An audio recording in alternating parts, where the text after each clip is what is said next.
En el desolado y gélido Ártico, enfrentarte a uno de los depredadores más poderosos del planeta, el oso polar, es una batalla desigual. Sin protección, las probabilidades de sobrevivir a un ataque son mínimas, menos del 10%. Aunque se suele pensar que los osos polares evitan a los humanos, pueden volverse extremadamente agresivos cuando tienen hambre o se sienten amenazados. Durante miles de años, los Inuit, habitantes originarios del Ártico, han convivido con estas majestuosas pero letales criaturas, desarrollando estrategias de supervivencia inteligentes que apenas ahora comenzamos a entender. El vasto territorio ártico alberga tanto a osos polares como a comunidades Inuit, creando una coexistencia única que ha perdurado durante siglos. Actualmente, se estima que hay entre 22.000 y 31.000 osos polares distribuidos en el Círculo Polar Ártico. Las mayores concentraciones se encuentran en el Ártico canadiense, donde aproximadamente 16.000 osos habitan el hielo marino y las costas. En este mismo territorio, alrededor de 65.000 Inuit viven en 53 comunidades, principalmente en los territorios del norte, donde muchas de estas localidades están dentro del hábitat principal de los osos polares. Esta superposición entre humanos y osos genera encuentros frecuentes, especialmente en Nunavut, el territorio más grande de Canadá. Según datos de los funcionarios de vida silvestre, en Nunavut se reportan entre 300 y 400 encuentros con osos polares cada año. Sin embargo, estos son solo los casos documentados. En comunidades como Arviat, en la costa occidental de la bahía de Hudson, los residentes informan avistamientos de osos cerca de sus hogares al menos una vez por semana durante la temporada sin hielo. Este tipo de interacciones ha aumentado en las últimas décadas debido al cambio en los patrones de hielo marino. Con el hielo derritiéndose más rápido, los osos pasan más tiempo en tierra, incrementando sus encuentros con las comunidades Inuit. En los años 80, una comunidad costera típica podía reportar entre 20 y 30 encuentros al año. Hoy en día, algunas enfrentan cientos de interacciones anuales, haciendo que el conocimiento tradicional sobre el comportamiento de los osos sea más vital que nunca. En tiempos anteriores a los rifles de alta potencia y las cercas eléctricas, los Inuit desarrollaron ingeniosas estrategias para mantenerse a salvo. Su enfoque no dependía de la tecnología moderna, sino de algo mucho más poderoso: generaciones de conocimiento acumulado transmitido mediante observación y experiencia. Los Inuit no veían a los osos polares como simples depredadores, sino como seres inteligentes que merecían respeto.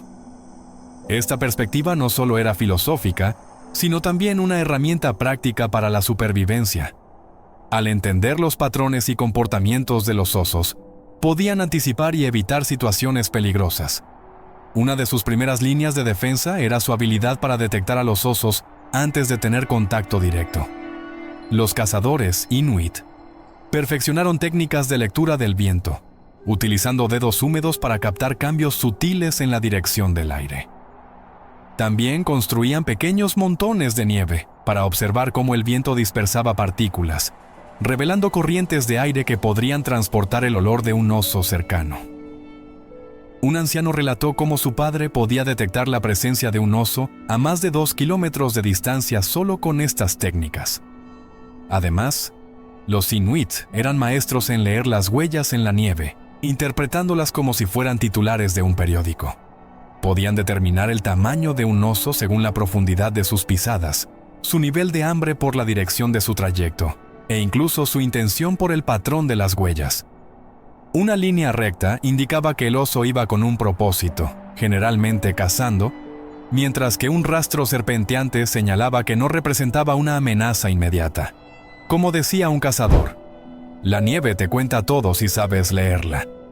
Pero quizás la habilidad más impresionante de los Inuit era reconocer distintos tipos de respiración en los osos.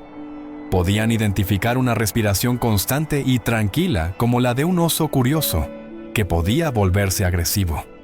Los jadeos rápidos de un oso asustado, que probablemente huiría, y los gruñidos profundos y guturales de un oso agresivo, señal de que era hora de implementar su plan de respaldo. Estas habilidades transmitidas de generación en generación, resultaron tan efectivas que incluso algunos investigadores modernos han comenzado a incorporar el conocimiento tradicional inuit en sus propios protocolos de seguridad. Todo este conocimiento estaba diseñado para evitar confrontaciones directas, pero los inuit sabían que no siempre podían evitarlas. Si alguna vez puedes oler algo cocinándose en el Ártico, es probable que un oso polar pueda detectarlo desde aún más lejos. Con un sentido del olfato capaz de localizar una foca a más de 20 millas, los inuit entendieron que gestionar los alimentos era clave para evitar visitas indeseadas. Para ellos, almacenar carne no era algo casual, sino una operación cuidadosamente planificada. Nunca guardaban alimentos cerca de sus viviendas. En su lugar, construían depósitos especializados a sotavento de sus campamentos. Estos depósitos solían ser plataformas elevadas hechas con bloques de hielo, diseñadas para mantener la comida fuera del alcance de los osos. En algunos casos, los inuit distribuían su comida en varios sitios de almacenamiento, minimizando la posibilidad de que un oso persistente pudiera encontrarlo todo en un solo lugar. El aceite de foca, utilizado en lámparas esenciales para proporcionar calor y luz, requería una atención especial debido a su fuerte olor, que podía atraer osos desde largas distancias. La solución estaba en colocar estratégicamente las lámparas de manera que el humo fuera llevado por el viento lejos de las áreas habitadas. Durante épocas de mayor riesgo, los inuit construían barreras de viento con bloques de nieve para dispersar el humo y confundir a los osos que intentaban rastrear el olor. Cocinar era otro desafío. Los inuit desarrollaron técnicas específicas para controlar los olores. Por ejemplo, creaban áreas de cocina separadas de los campamentos principales, muchas veces en cocinas de nieve selladas con túneles de ventilación que dispersaban los aromas. Además, usaban musgo quemado junto con el fuego, cuyo humo ayudaba a enmascarar los olores de la comida. Para conservar los alimentos, en lugar de secar la carne al aire libre, utilizaban escondites de piedra llenos de nieve, lo que reducía significativamente la propagación de olores tentadores. Como dijo un anciano inuit, debes ser más astuto que el oso curioso. Y tenían razón. Construir un refugio seguro en el territorio de los osos polares no solo significaba mantenerse caliente, sino también crear una verdadera fortaleza. Los inuit dominaron el arte de la arquitectura defensiva utilizando nieve y hielo, transformando refugios simples en estructuras sorprendentemente resistentes.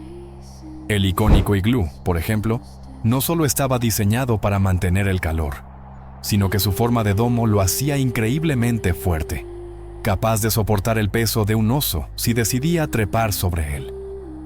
El túnel de entrada de los iglús era intencionadamente estrecho y bajo, dificultando el acceso a los anchos hombros de un oso polar. Algunos iglús incluso incluían múltiples cámaras con curvas cerradas, creando un diseño laberíntico que frustraba a los osos. La ubicación del campamento también era clave. Siempre construían sus asentamientos en terreno elevado, con líneas de visión claras en todas las direcciones, permitiéndoles detectar osos desde lejos.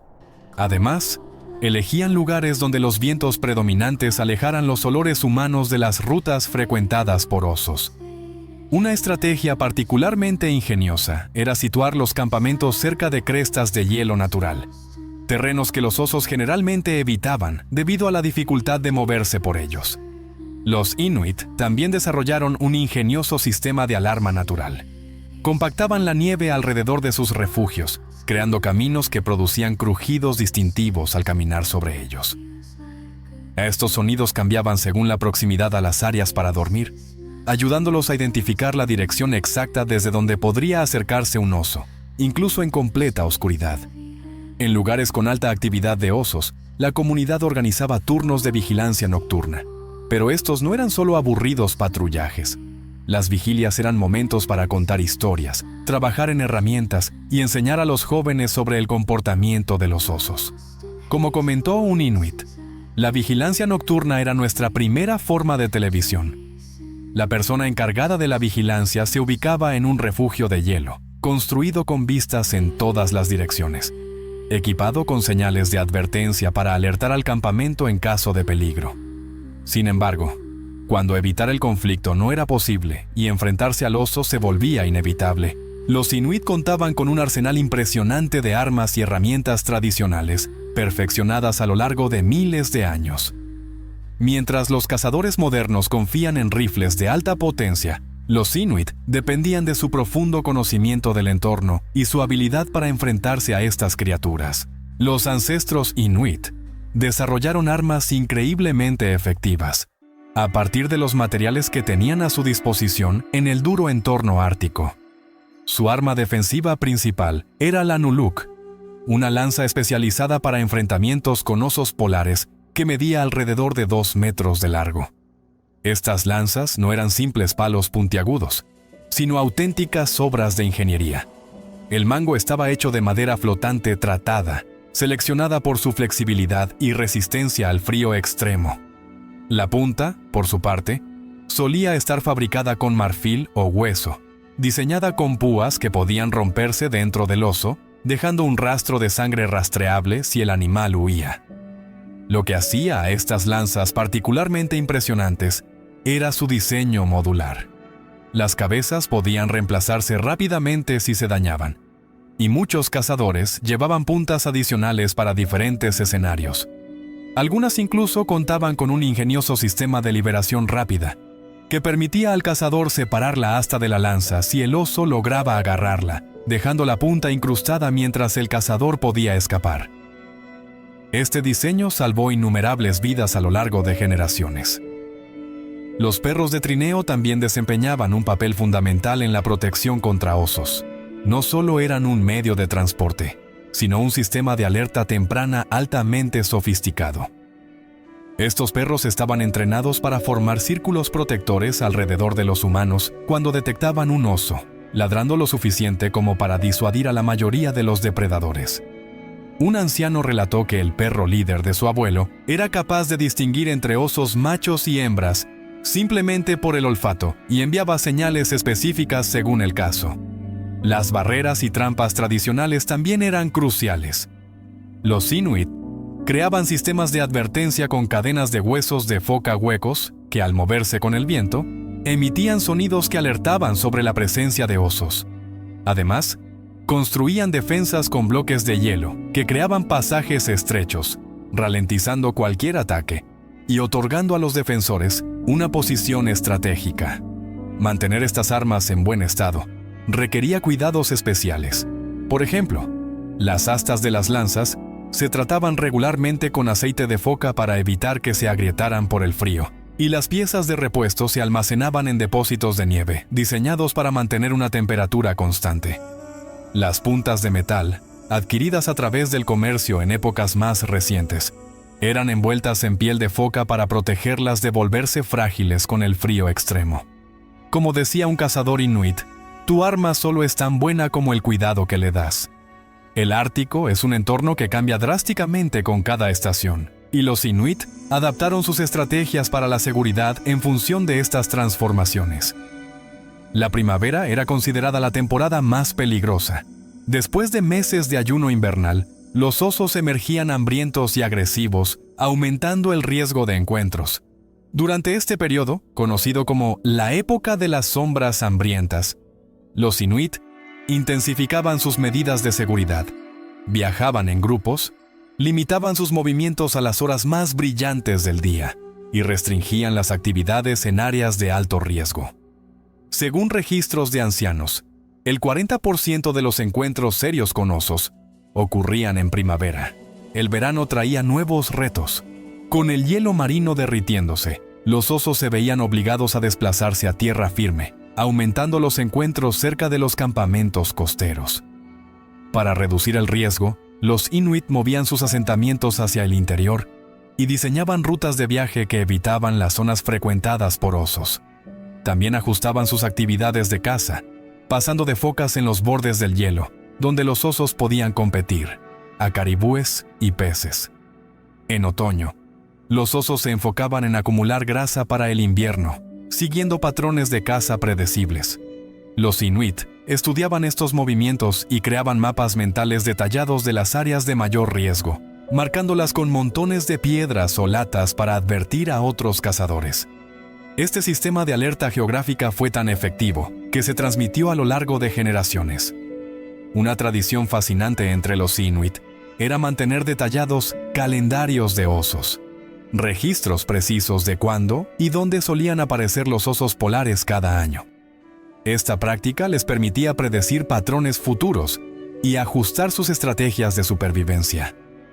Durante el invierno, con la oscuridad de 24 horas como desafío principal, los Inuit perfeccionaron técnicas impresionantes para interpretar el entorno. Incluso con luz limitada, podían identificar crestas de presión peligrosas, lugares donde los osos solían cazar focas. Al sentir la densidad de la nieve con sus pies, detectaban áreas inseguras y reconocían formaciones de hielo que amplificaban los sonidos, usando estos ecos naturales como un sistema de alerta. Los campamentos de caza en invierno solían rodearse con muros de nieve especialmente diseñados para reflejar el sonido y la luz de la luna, mejorando la visibilidad y aumentando la seguridad. Lo más extraordinario de estas adaptaciones no era solo su efectividad, sino cómo este conocimiento se transmitía de generación en generación. Cada observación nueva se sumaba a un inmenso acervo colectivo sobre el comportamiento de los osos durante todo el año. Protegerse de los osos polares no era solo responsabilidad de un individuo, era un esfuerzo comunitario. Las aldeas Inuit se diseñaban cuidadosamente para maximizar la seguridad. Las casas se disponían en un patrón circular, dejando líneas de visión despejadas entre edificios y eliminando posibles puntos ciegos donde un oso podría acercarse sin ser visto. Las áreas de almacenamiento se colocaban en los bordes exteriores del asentamiento, mientras que las áreas comunes, seguras para los niños, se situaban en el centro. Incluso durante las nevadas más intensas, los Inuit mantenían rutas de escape despejadas. Sus sistemas de advertencia eran ingeniosos. Diferentes ritmos de tambor y llamadas vocales comunicaban distintos tipos de amenazas. Por ejemplo, 3 golpes rápidos de tambor significaban que un oso había sido avistado a la distancia, mientras que un ritmo continuo indicaba un peligro inminente. Los niños aprendían estas señales a través de juegos tradicionales, practicando cómo reaccionar a las alertas desde muy pequeños. Como bromeaba un anciano Inuit, nuestros niños aprenden a correr hacia un lugar seguro antes de aprender a caminar. Cuando los osos representaban una amenaza directa, los Inuit desarrollaban estrategias de caza coordinadas. Los cazadores trabajaban en equipos, liderados por los más experimentados, mientras otros se comunicaban con señales de silbatos y manos. Los miembros más jóvenes asumían roles especiales como corredores, llevando mensajes entre los grupos de caza. Este nivel de organización maximizaba la seguridad de todos los involucrados. Lo más notable era cómo enseñaban estas habilidades a las generaciones más jóvenes. En lugar de infundir miedo, lo hacían a través de juegos. Los niños practicaban el rastreo de huellas simuladas en la nieve, aprendían a leer la dirección del viento con competencias y participaban en actividades con los ojos vendados para identificar diferentes llamadas de advertencia, entrenándolos para reaccionar instintivamente. Este enfoque aseguraba que el conocimiento esencial para la supervivencia se transmitiera de una manera memorable y efectiva. El éxito de los Inuit en convivir con los osos polares no radicaba en la dominación, sino en la comprensión. A través de generaciones de observación y respeto, desarrollaron métodos increíblemente sofisticados para evitar conflictos y coexistir con estos majestuosos depredadores. Su sabiduría nos enseña que la coexistencia no solo es posible, sino esencial, cuando se basa en un entendimiento profundo, en lugar de la fuerza.